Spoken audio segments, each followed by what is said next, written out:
Ocean, Al was to film another improbable shark story. Two underwater photographers, Herwith Voigtman and Vreni Graber, had been filming the undoubtedly dangerous gray reef shark, which is known to have attacked divers. In spite of the obvious risks, the pair had been working with the sharks unprotected in open water. After a time, Voigtman felt he had developed some kind of mutual understanding with the sharks. So confident had he become that the sharks would not attack, that he began to feed them underwater by hand. This, Al wanted to film. I think Voigtman was perhaps a little concerned about me. We had met for the first time, and he wasn't sure whether I was gutsy enough to sort of stand my ground and indeed record what he was doing.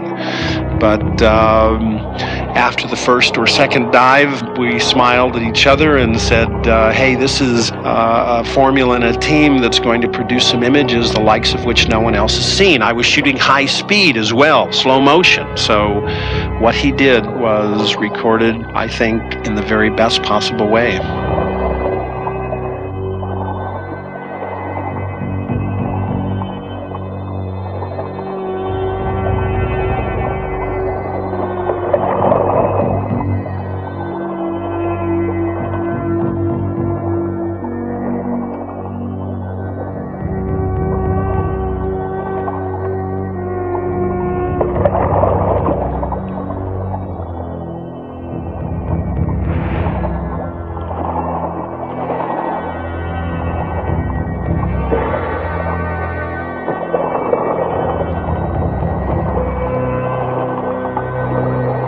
After we had worked together for 3 or 4 days, he volunteered, if you can imagine, one morning to make his point that these animals were trainable, that he would actually put a fish in his mouth and allow a gray reef shark to come in and take it from his mouth. He was that confident that the relationship that he'd developed, the system that he'd worked out with these animals would allow him to do that.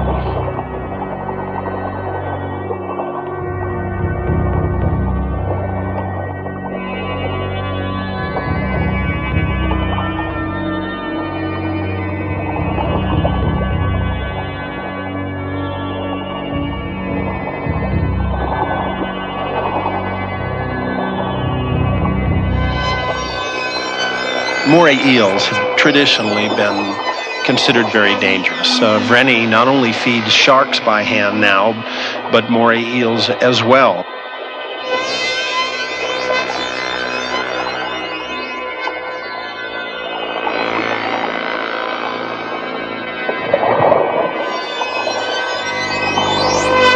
The size of the animals that she was feeding before my rolling camera were such that either of the two animals she handled could have stripped the flesh from her hand in a second, but she not only fed them, but would stroke their bodies and had an intimate relationship with those animals that, again, would have been thought impossible just a few years ago.